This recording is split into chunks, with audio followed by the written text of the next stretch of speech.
Should you get and build Rathalos Noir Corne? Short answer, probably. Long answer, this entire video. Operator Noir Corne, back under your command with all new gear. Alright, Doctor. Don't care if it's bandits or nightmare bizarro creatures. You leave it all to me. 飯は食ってきたか？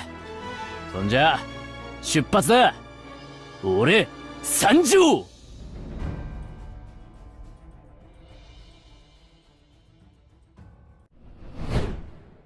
Noir Corne, a veteran Rhodes Island operator and a member of Operations Team A4, whose relationship with its captain often becomes a hot topic for the gossiper. He's also almost never seen without a mask. But despite his appearance, he's a friendly guy, and has proved to be an experienced combat personnel. His experience in combat goes way back when he was still an assassin for one of the clans in Higashi. But in one mission to eliminate a certain girl, he was defeated by Yato, who was working for another clan and was after the same target. But they realized they have had enough with the clan's dirty work, and they decided to desert and flee the country, until they arrived and joined Rhodes Island. At one point he and Yato were sent on a mission to Higashi, where the simple investigation mission later turned into an intense battle. Upon their return, they brought 3 feline-looking creatures to the ship, and have received strange yet powerful equipment from them. Rathalos Noir Corne is a new 5-star Musa guard, a limited op from Monster Hunter collaboration, using Rathalos armor and the most used weapon in Monster Hunter. And also, we finally got his fabulous face reveal. While he is very enticing to get because he's most likely won't ever return, but there is some clear drawbacks in his kit, mainly coming from his archetype, and do make him feel quite unnecessary to build. But there are also some of his abilities that might be useful for you. So, let's see more about him. As a Musa guard, he excels in dueling against one enemy. He can't be normally healed, but got self-sustainability, restoring some HP every time he attacks, which makes a good choice as a solo lane holder in a lane with low traffic of enemies. However, depending on the enemy, his self-healing might be not enough, especially vulnerable if a ranged enemy from afar is targeting him. And currently in global, there's no way to heal him from elemental damage. But luckily you can still heal his HP with regeneration healing, like those healing tiles, Perfumer and Angie's talent, Bard supporter Trey, Suzuran S3, Bleemy Shine S2 etc. But the most efficient choice is typically Skulter with her S2. And one last useful tip. If you have Stainless, you can use his S3 turret for Noir to attack, as he can gain heal from just attacking the turret. That's peak British engineering right there. Now this is his stats. Got a good attack and his attack speed will be much quicker with his talent. For a unit that can't be easily healed, he got a pretty good defensive stats. In fact, among other Musa he got the biggest defense stat. As for DP cost, it shouldn't be a problem most of the time. But some challenge mode and upcoming episode 12 mechanics makes it troublesome if you want to deploy him very early. Also with his 1 block count, it's best you prepare another unit behind him. Now for the talents. He has 2 talents which is rare for a 5-star. The first one is also a bit different than other Musa. For the first talent, he will get attack speed and defense boost based on lost HP. But because he got extra defense, his attack speed bonus is lower than other Musa. For the second talent, for every 5 attacks he will fill his spirit gauge, and gain attack bonus up to 3 stacks. Much like in the original game. How many stacks he got is indicated by the color of the sword glow. With maximum stack is when his sword glows red.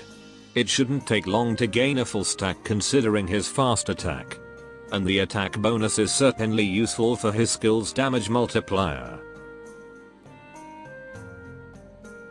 And this is his potential. No talent enhancement like most Musa apparently. And overall I think he's fine without a potential upgrade. But you probably got some or all of them if you went all out in his debut banner. Now let's see his module. He got X module, which gives him a 25% sanctuary effect when his HP drops below 50%, also increasing his HP and attack, while the upgrade will enhance his second talent, giving plus 1% attack boost on each level. I think the base module is a must if you're going to use him often. It further ensures his survivability by taking less damage from any kind of attacks. And if you care about the raw stats, you might want to go for the upgrade. Alright, let's see his skills. His skill 1 is an offensive recovery. It will make him unsheath his sword and do a very cool anime pose if he got attacked by any kind of attack during this process, including environmental hazard. He will parry it, nullify the damage, attack the closest target in range with several hits, and activate talent 2.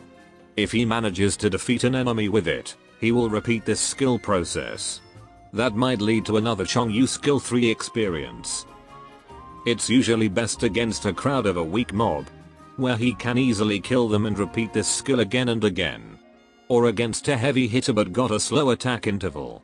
And since this skill attack multiple times, it means he also heal multiple times. The drawback of this skill mostly when he got attacked when he sheathed his sword. But there's no target in range to deal damage, and end up wasting the skill, unless you purposely used it to parry an attack. Charging this skill can also be pretty awkward when there's no target to hit, or if he got little to no attack speed boost from his talent. So you might want to pair him with SP support. Oftentimes Stainless is the best choice. Or maybe use Liskam behind him to also prevent leakage. Lastly, his second skill. He will jump into the air, which can make him avoid attack, and then deal multiple hits, each dealing critical damage. And he will lose 1 stack of talent 2 every time he uses this. This skill deal considerable damage, offering good self-sustain with the multiple hits, and can make him avoid the enemy's attack if your timing is right. All in a pretty short skill cycle. And much like the original game, better use this when his talent 2 at full stack. Roughly speaking, he alone can deal 10k worth of physical damage. And he apparently can attack aerial unit with this, but definitely not something reliable. Now his skill mastery priority. Both skills mastery are quite equal in terms of gains, but I suggest focusing on his skill 2. It does bigger damage, and auto recovery skill tend to be more reliable.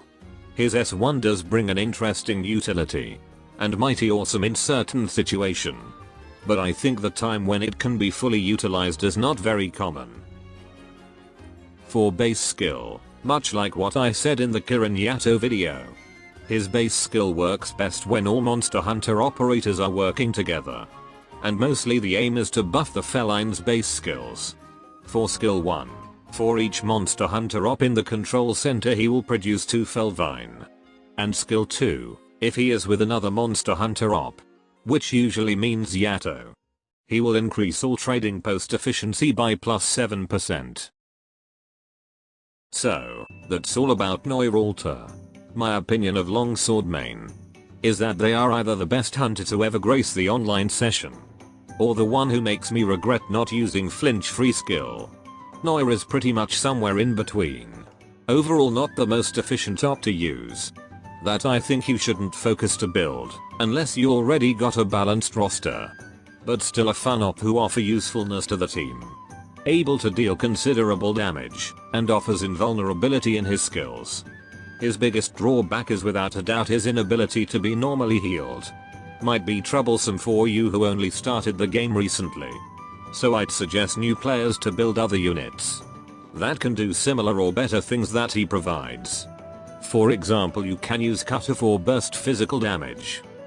While investing in him can be unnecessary for some people. But if you care about collecting limited op, might want to try to get him, since he most likely won't ever return to this game. That should be all. And remember, peace is always an option. Adios.